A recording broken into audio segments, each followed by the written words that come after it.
So in this part of the video, we will do in class exercise 1 and in class exercise 2.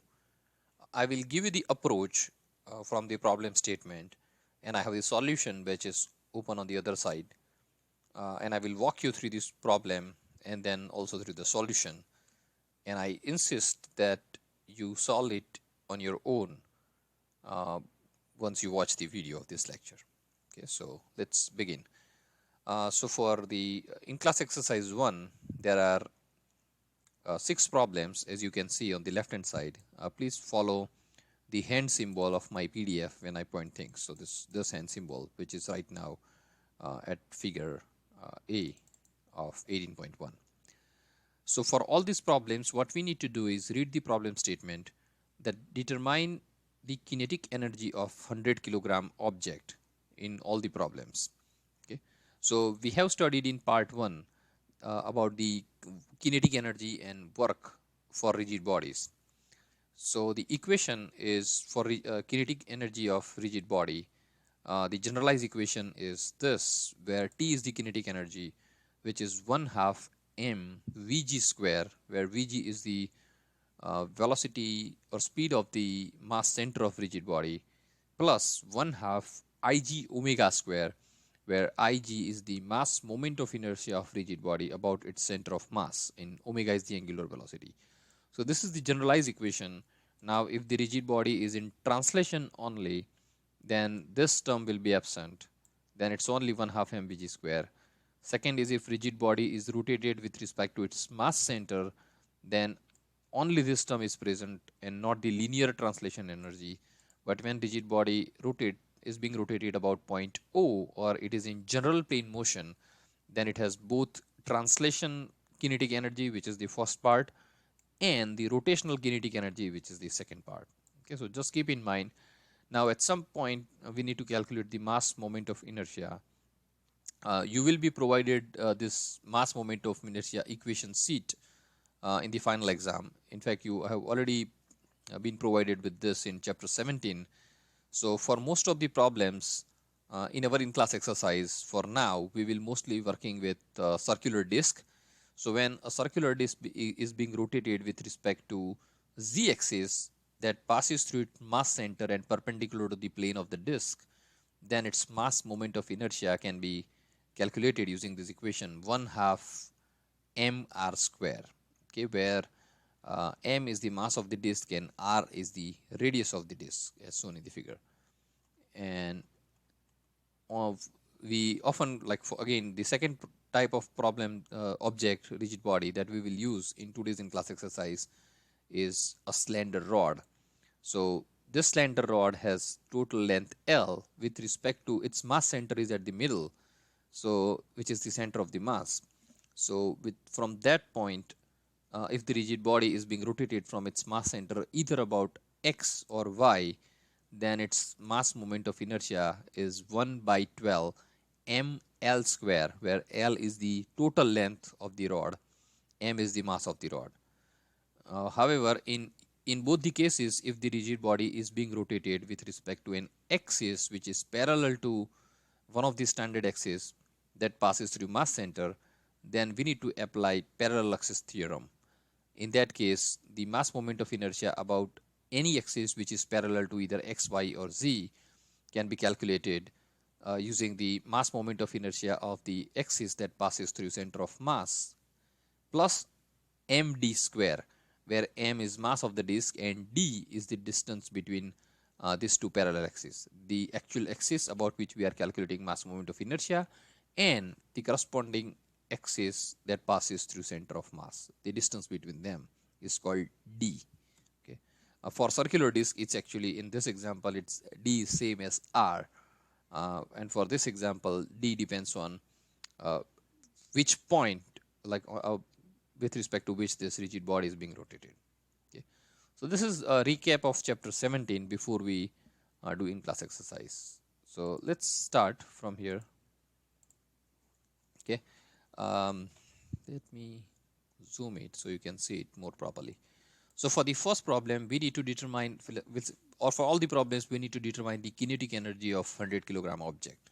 Okay, In this example, it's only single circular disk, which is 100 kilogram, and it is being rotated with respect to its center, which is its mass center, at angular velocity of 3 radians per second. So its kinetic energy can be obtained using this equation, that is 1/2 Ig omega square, where Ig is the mass moment of inertia of circular disk, and I have the formula here that for circular disk its mass moment of inertia is 1/2 mr square if it is being rotated about an axis which passes through its center of mass and perpendicular to the plane of the disk. So it's 1/2 mr square. So this is 1/2 mr square. We know the dimensions of the disk. Mass is 100 kilogram. Radius is 2, which is, I'm surprised to see it's not given in the problem, right? Okay, that's surprise. Okay. Anyways, this problem is missing the value of r, but you can see that r is 2 meters. Okay. So if r is 2 meters, then it's 1/2 mr square. So mass moment of inertia is 200 kg meter square. You substitute the value of Ig into this equation. You substitute the value of omega, which is 3, and then you get energy. Remember the unit of energy, it's joule. So it's 900 joule. Okay, so that's the kinetic energy of the circular disk. Second problem B, it's a slender rod which is being rotated with respect to point O. Now, if you look at the length of the rod, it is 6 meters, and point O is not at the middle of the rod. So point O is not the mass center of the rod. So the mass moment of inertia of this rod, if it is being rotated from mass center, is 1/12 ml square. Okay, but this is not mass center, so we need to use parallel axis theorem. So moment of inertia with respect to mass center is 1/12 ml square. Moment of inertia with respect to O is nothing but Ig plus md square, where this term d is the distance between the mass center of the rod and point O. And graphically you can calculate that the mass center is at 3 meters, and this distance is like 1 meter further on left of the mass center. So that distance d is 1 meter. So distance between point O and the mass center, if you calculate it, that's 1 meter. So md square. So in this is the mass moment of inertia of the entire body with respect to point of rotation O. So you can calculate moment of inertia from this equation, and then kinetic energy is 1/2 Io square, Io omega square, where Io is this equation. You can substitute here, substitute all the values, and then you'll get the kinetic energy, which is 800 joule for problem B. Problem C, this disk rolls without slipping, and that's here. So now this body has both translation kinetic energy and rotational kinetic energy. In fact, you can compare this as with an example of bowling ball. When you throw a bowling ball, it has both the rotational kinetic energy and translation kinetic energy. Similar to this disk, has both rotational kinetic energy because of this angular rotation, and translation kinetic energy because the center of mass also moves linearly along with this rotation. So total kinetic energy of this object is 1/2 mvg square plus 1/2 Ig omega square, and where Ig is the mass moment of inertia with respect to center, which is 1/2 mr square. Okay, so you substitute all the values in this equation. Vg, just one thing to remember here is that velocity of center of mass for disk rolls without slipping is r omega, where r is the radius of the disk and omega is the angular velocity. So v is r omega, and they both are 2, so 2/2 is 4 meters per second, and then you substitute the remaining values into this equation and you get the total energy, kinetic energy of this disk as 1200 joules. Yes, that is for problem C. For problem D, slender rod, but this time it's being rotated with respect to O. So you need to calculate the total mass moment of inertia of this rod with respect to O, and that will give the rotational kinetic energy of the rod. That is one option. And okay, so there are two ways you can solve this problem. One option is you can calculate the total mass moment of inertia of the rod with respect to point O. Okay, and then you just consider that energy as rotational kinetic energy because the whole rod rotates with respect to O and O does not move. So that's in pure rotation. Okay, so you can use this part of the equation 1/2 I O omega square, and where IO is 1/3 ml square, and then you substitute the value of angular velocity, which is 2 radians per second, and then you get the total energy of 600 joule. Okay, that is one way. Second way is you can find the mass moment of inertia of the rod with respect to its mass center G. Okay, so that will give the rotational kinetic energy, but then G is away from O, so G also has the linear or translation kinetic energy, which is R omega, where R is the distance from point O to mass center, which is 1.5 meters because the total is 3 meters. So this 1.5 multiplied by R, that is Vg. So you can see here I have this little diagram here where Vg is R omega and you calculate Vg as 3 meters per second. So then total kinetic energy of the rod is translation kinetic energy of mass center plus rotational kinetic energy about mass center, and then you get the same answer 600 joule uh, using both the methods. Okay, so it's up to you for the exam whether you need to go for the first way or second way. It's whatever way, works best for you, but remember that at the end you get the same answer, right? Because it's the same thing, just looking at two different views. Example number E, a thin circular disc. So this is somewhat similar to the first problem. The difference here is that the disc is not being rotated from its mass center, but it's rotated from a point which is on its circumference, on its perimeter, which is here. Okay. So for this problem, we need to calculate the total moment of inertia of the disc with respect to this point by applying parallel axis theorem. So with respect to center, it is 1/2 mr square, and then plus we need to add this term md square because the axis of rotation is not at center, it's at some distance away from center, and d is the distance between this point and this point, which is 2 meters. Okay. And angular velocity is 4 radians per second. You substitute all the parameters here and you get the total energy of 4800 joule in problem E. And the last problem, there are 3 rigid bodies in this problem, 1, 2 and 3. However, the question says calculate the moment of inertia of only 100 kilogram object. That means we need to calculate the moment of, the kinetic energy of only this horizontal object. We don't have to worry about this and this for this problem. Okay.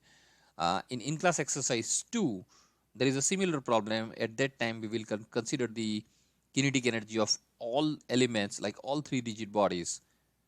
But here for this problem, it's only for 100 kilogram object. So yeah, just do it for this one. Now, what type of motion does this link have? So you can see that this and this link, they have pure rotation, but this link is in curvilinear translation. So this is in translation along the curved path. This link does not rotate 360 degree about its center of mass, but it simply always stays horizontal and then it completes full rotation. Okay, so for that element, it has only linear or translation kinetic energy, no rotational kinetic energy. So it's 1/2 mv square, where v is the velocity of the center of mass of this link, which is same as velocity of this point, right? Because this is rigid body in pure translation motion, and we have studied that if rigid body is in pure translation, then all the points on the rigid body, they all have the same velocity. Okay, whether it's this point or this point or any point on this body, they all have the same speed if it is in pure translation, and this body is in translation motion. So it's 1/2 mv square, where v is, let's say for this point, which is nothing but r omega, where r is this length of the link and omega is 4 radians per second. So we replace this v by r omega, and then we get the total kinetic energy of 3200 joule for this problem. Okay. So that's it for in class exercise 1. So once again, we have calculated the kinetic energy of all 6 rigid bodies in the question, and the shape of the rigid body is either circular disc or rod, So we have used the appropriate equation for mass moment of inertia with respect to its center of mass. Okay, so that's it for problem 1. We will do now in class exercise 2 from chapter 18, and there are 3 problems in this in class exercise. Okay, so let me close this.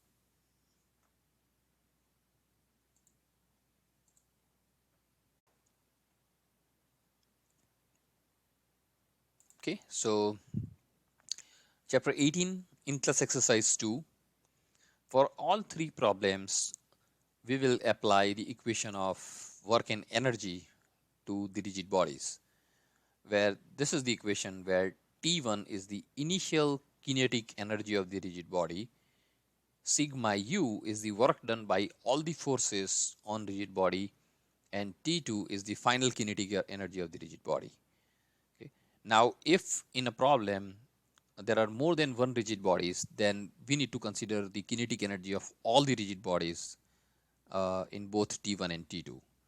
For work done by the forces, the sigma u terms includes work done by externally applied force, work done by weight, work done by spring force, and work done by couple moment if it is applied to the rigid body. Okay, so that's the sigma u term. Now, if rigid body is at the rest at the beginning, then its initial kinetic energy is 0, or if the rigid body comes to rest in the final position, then its final kinetic energy is 0. Okay, so something very basic to remember.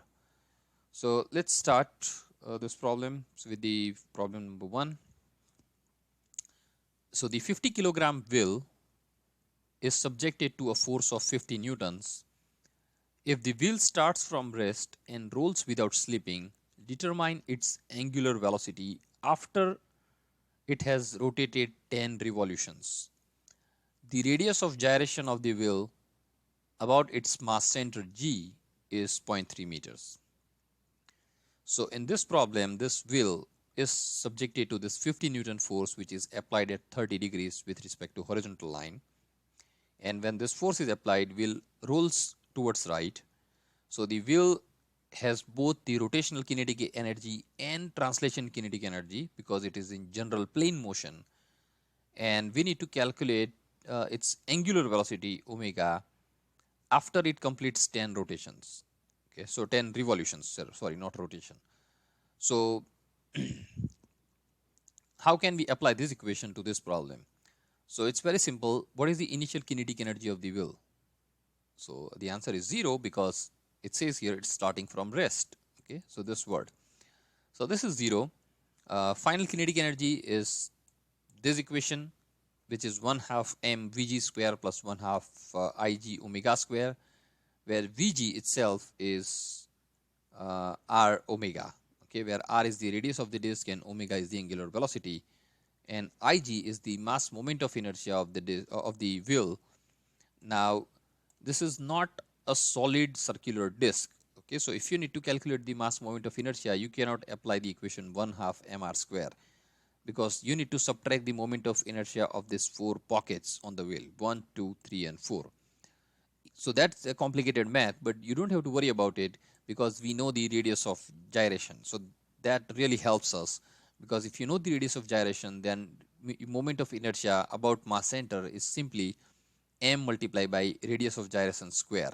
So it's mk square. We have seen this equation in chapter 16 for the first time.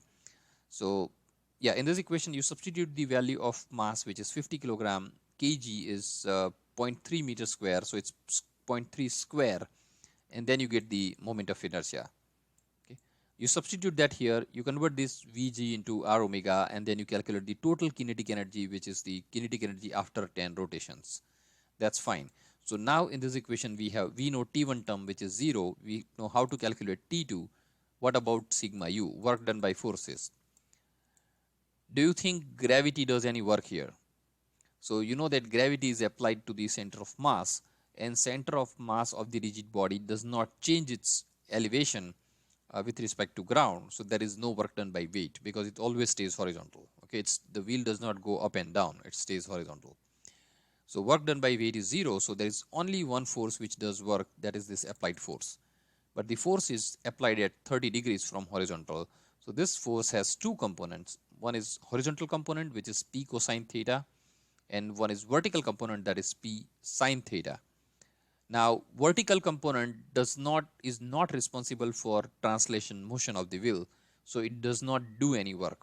Okay, that force is applied, but the displacement is horizontal, but the force is vertical, so it's 0. Work done is 0 because the dot product will be 0.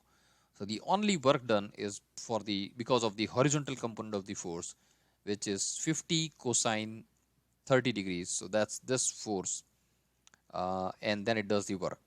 Now you know that equation of the work done is by a force is the multiplication of force with the displacement.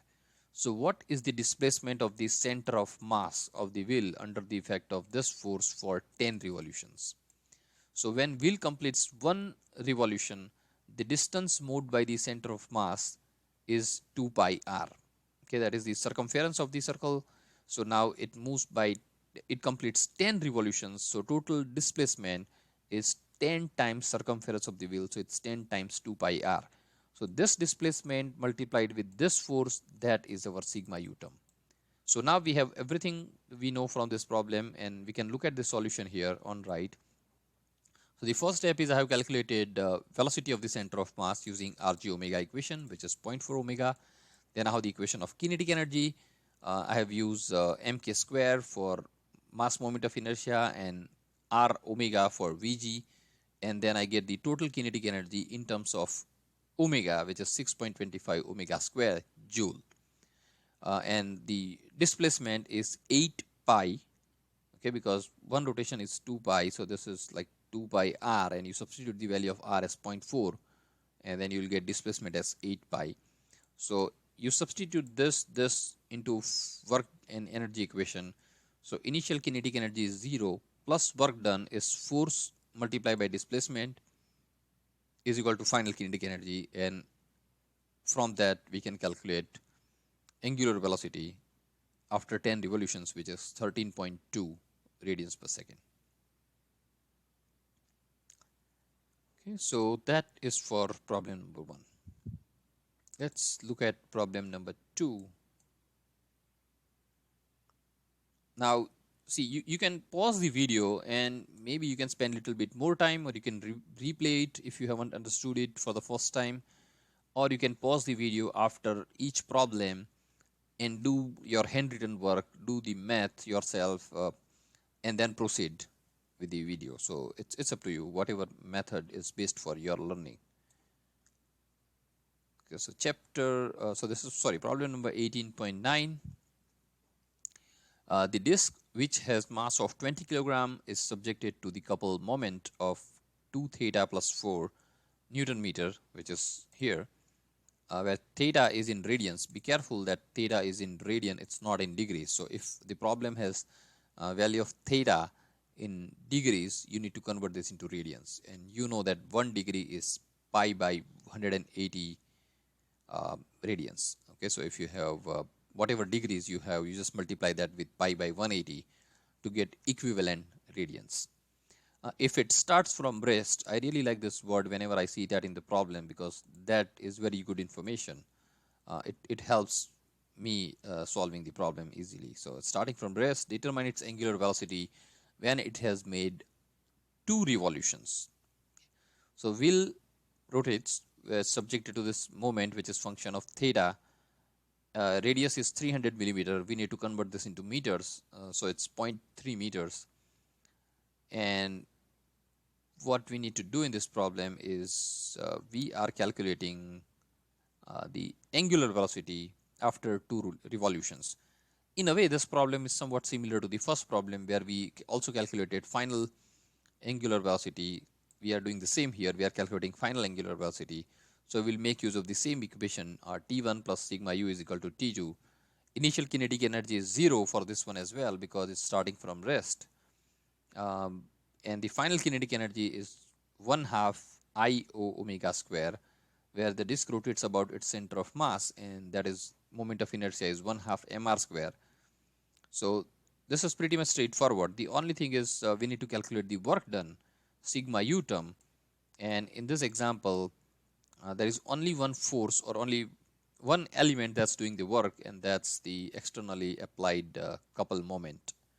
So work done by moment is theta 1 to theta 2 m d theta, this equation.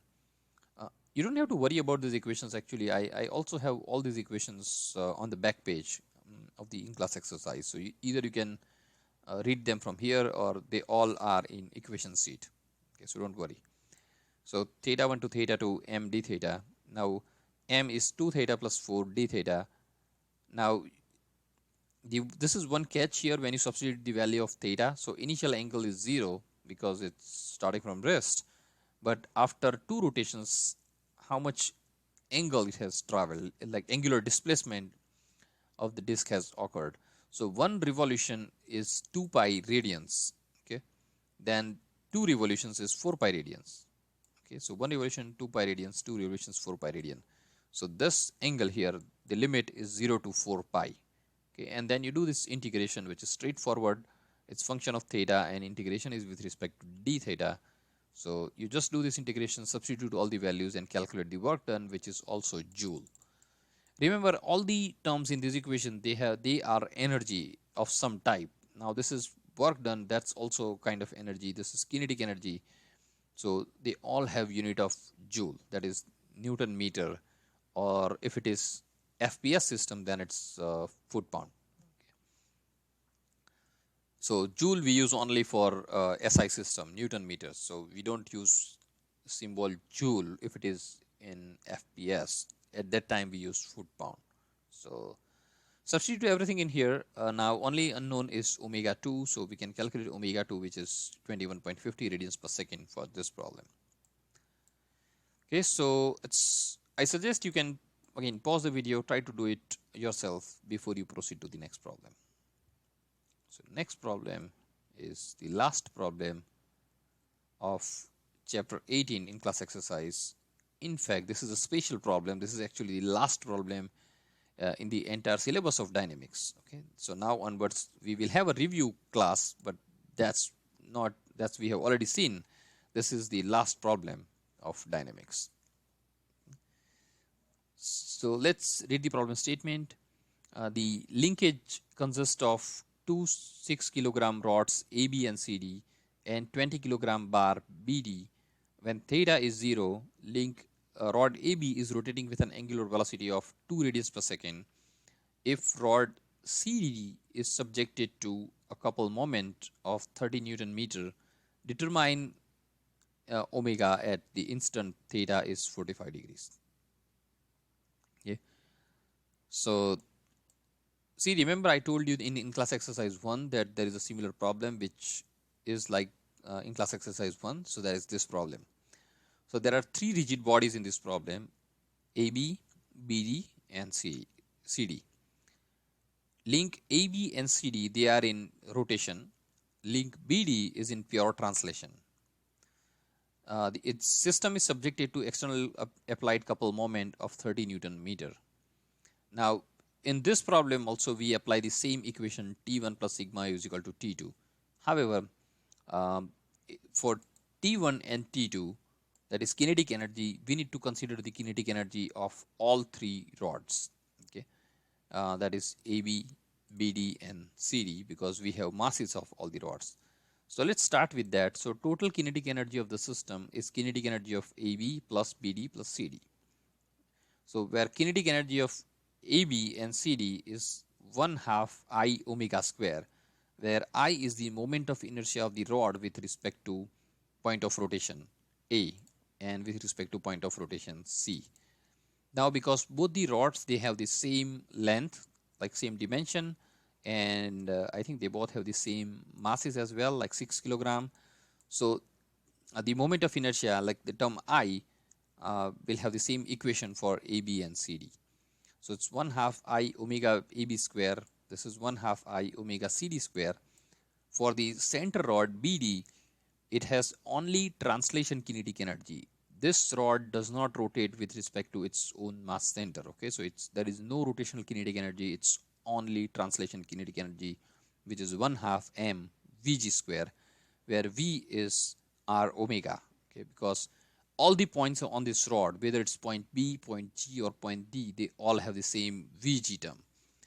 So this is r omega. So you can write this down. You can write this equation, and these are rods. Okay, so the moment of inertia of the rod with respect to its mass center is 1 by 12 ml square, but with respect to this point, it's 1 by 12 ml square plus md square, where again this term d is distance between point G and point A. So that is, in this case, it's actually 0.5 meters because total is 1 meters. So you can substitute, that's the kinetic energy, that's this on the right hand side. Now you focus on the document for the solution. You can substitute, you can write the mean equation, then you can substitute the equation of moment of inertia in here, and then you can convert this linear velocity in terms of r omega. So at the end you will have everything in this equation except well, for the initial kinetic energy, because we know that it starts with theta equal to 0 degrees, and we know the value of initial angular velocity as well, which is 2 radians per second. So it has been given in the problem. So for the total initial kinetic energy, we get the exact numeric value of 48 joules. Now for the final kinetic energy, we still need to use the same equation, but we do not know omega, so you just leave omega as your unknown parameter or as a variable, and then you substitute all other constants exactly same as the initial kinetic energy. Then you will get the T2, which is final kinetic energy, as 12 omega 2 square. Okay, so that's for the final kinetic energy. This is for the initial kinetic energy, and now we'll talk about the work done. So what things we need to consider for the work done? So we need to consider here the work done by weight, because the center of mass changes its location along y-axis. So if you just project the center of mass here on y-axis, I think I have a separate figure. Yes. So this is the, let's say, initial position of the center of mass, and then after it rotates certain degrees, the center of mass is somewhere here. If you project that along y-axis, then there is a difference in y for the center of mass, and that's why the weight or gravity does some work. So total work done is work done by weight for link AB and link CD, plus work done by weight of link BD. So 3 work done equations, plus work done by externally applied couple moment. Okay, so work done has 4 terms into it. Sigma u is made up of 4 parts. Work done by AB, work done by BD, work done by CD, and work done by externally applied couple moment. Okay. Now work done by weight is simple. You just need to multiply the weight of the corresponding link with the shift of center of mass along vertical axis. Okay. Now remember here that we have been given the value of masses, so you don't forget to multiply this with gravitational acceleration, which is 9.81 meter per second square. Okay, to convert this into weight, it's weight. So the equation of work done is weight multiplied by it's here. It's weight multiplied by delta y. Okay, and this work done is positive for all 3 links because the gravity acts downward and the displacement of the center of mass is also downward. Hence the work done by weight is positive for all 3 links. Okay. The only interesting part here is how to calculate this delta y. So let's say for this link AB only, or rod AB, the center of mass is at 0.5 meters. Okay, so that is the initial position with respect to datum. And now after it rotates certain degrees, I think we know this value, that's 45 degrees here. The center of mass, if you project it along vertical axis, then this is 0.5 and this angle is 45 degrees. So 0.5 cosine theta, where theta is 45 degree, is the new position of the center of mass with respect to datum. So total shift in y direction is this 0.5 minus 0.5 cosine theta, and theta in our problem is 45 degrees, so it's 0.5 minus 0.5 multiplied by cosine 45. That's delta y for rod AB. And because the figure is symmetric, that's the same delta y for rod CD as well. Okay, and you need to apply the similar concept to calculate delta y for rod BD. So that's given here. So work done by AB is W multiplied by delta y. So W is mass multiplied by gravitational acceleration multiplied by 0.5 minus 0.5 cosine 45. So this is 8.62 joule. And this is the same as work done by CD because they are symmetric. Okay. And now work done by link BD is 20 multiplied by 9.81. And because this point is at 1 meters from the datum, okay, so its work done equation is 1 minus 1 cosine 45, and so it's 57.47 joule. And work done by externally applied moment is m theta. Now this is actually, you need to use this equation theta 1 to theta 2 m d theta, but because the moment is constant, it is not function of theta like this problem. In the previous problem it was function of theta, but in this problem it's not function of theta, so we can actually take the m out of integral, and then it's simply a total angle in radians. Now this is 45 degrees, so you need to convert 45 degrees into radians. So this is also another catch here. So you need to make sure that you properly use the value of radians of for theta. So 45 degree multiplied by pi by 180 is pi by 4. Okay, so now it's 30 externally applied moment multiplied by pi by 4. That's 7.5 multiplied by pi joule. You substitute all the work done equation into sigma u. Do not forget to count 8.62 two times, okay, because it's for both AB and CD. So it's 8.62 plus 8.62 plus BD, which is 57.47 plus 7.5 pi. That's total work done of 98.7 joule. And now the last thing is you substitute everything into this principle of work and energy. So initial kinetic energy is 48, work done is 98.27, and final kinetic energy is 12 omega 2 square. From that you will get the value of omega, which is 3.49 radians per second. Okay, and that's the end of the solution.